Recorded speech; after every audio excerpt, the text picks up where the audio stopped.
EGRI honvédese tai chi szakosztályát fogjuk látni. Vezetőjük az én sógorkám Nagy Ferenc, aki egyébként Kung Fu világbajnoki második helyezett, és az ő csapatának fogadjátok szeretettel a bemutatóját. És akkor hát mondanám a fellépő neveket: Nagy Rita Anna, Apostol György, Faragó István, Kozma Ádám, Vizi Mátyás, Gyulai Levente, Hermándi Bence László, Tóth István, Bozó Dániel. Ők fogják ezt a kis bemutatót megtartani.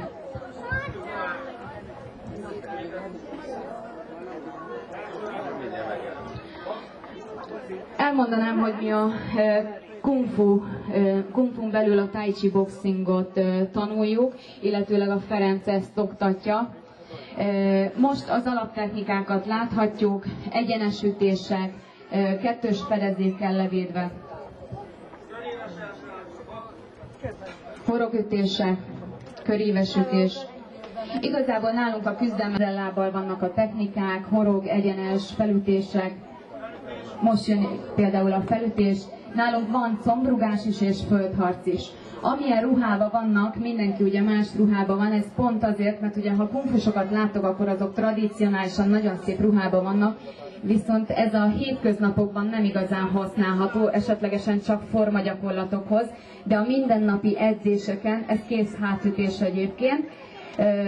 Azért használunk karategit vagy pólót, mert a karategi az nagyon strapabíró, és a dobásokat abban nagyon jól lehet kivitelezni, mint sima pólóban. Egyébként a kung fuban nincsenek övek, de a fiatalokon azért van öv, mert mi nem csak kung fu versenyeken indulunk, hanem mi indulunk kempó versenyeken, kickboxon, karate versenyeken, all-style karate versenyen, és ott bizonyos övfokozat szükséges ahhoz, hogy a versenyeken részt vehessenek a versenyzők, és ezért muszáj vagyunk vizsgázni, más szakágakba csak így tudunk versenyen indulni. És hát ugye a karateginél meg praktikusság szempontjából nagyon jó, hogyha meg van kötve a karategi övvel. Most jönnek a rugások, az egyenes rugás testre. És fejre természetesen.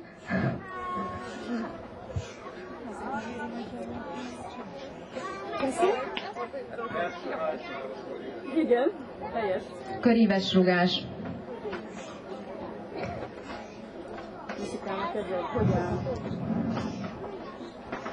Meg kell nézni, nagyon szépen kivitelezik a rugásokat.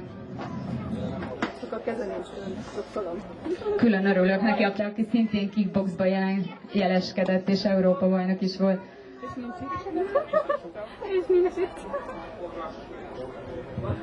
És vannak a fordulásos rugások.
Közben azért elmondanám, hogy a mi szakágunkban, tehát itt is látszik, amit mondtam, hogy azért is vannak a fiatalok gébe, mert ugye dobások is vannak a versenyrendszerünkben, amikor kesztyűbe, lábvédőbe boxolnak, vagyis küzdenek az ellenfelek, ott szintén kesztyűbe meg kell fogni az ellenfelet, meg kell dobni, és mivel vannak a dobások, ezért használjuk a karategit. Nálunk a stílusalapító nagymester az Miló András, az édesapám, és talán nálunk ebben a szakákban azért jó, hogy mi nem csak kung fuval foglalkozunk. Azért vagyunk nyitottak minden verseny felé, mert édesapám és a Ferenc is nővérem is, akik mind-mind nagyon sok tanítványt neveltek ki, vagy én is azon vagyunk, hogy minden szakákban oktató fog következni.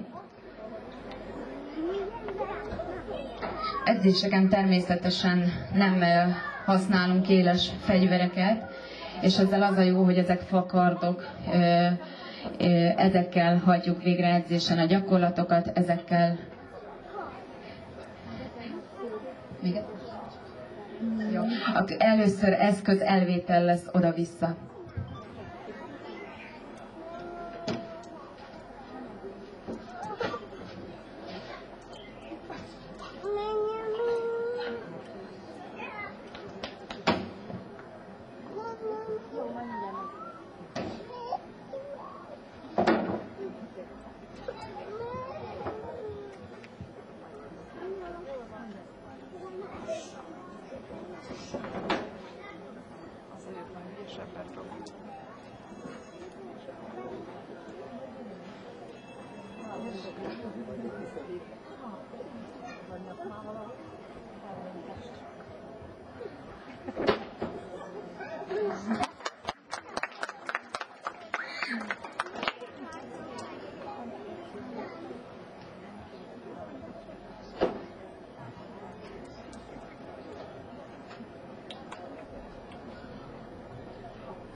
Egyébként, hogy tudják, itt nem olyan könnyű azért elesni, de szerencsére én látom, hogy nagyon jól begyakorolt esések vannak a fiataloknál, és nagyon jól tompítanak, de egyébként ki kell próbálni, hogy milyen nehéz egy ilyen dobogón elesni, vagy akár a földön is, hogy nagyon nagy sérüléseket lehet szerezni, de hát a fiatalok azok nagyon jól tompítanak.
Köszönjük szépen!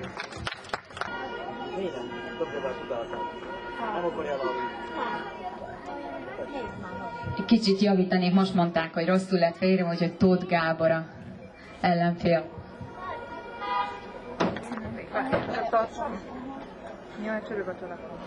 Gondolom majd a legegyszerűbbtől a legbonyolultabb dobásokig fognak menni. Külső gáncs, csípődobás, váldobás, nem tudom, hogy talán még fejen átdobással is megpróbálkoznak majd.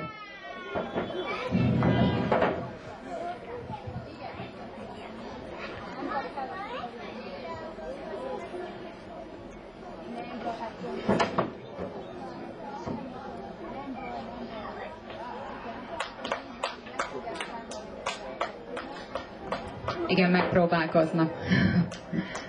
És akkor abból leszorítás.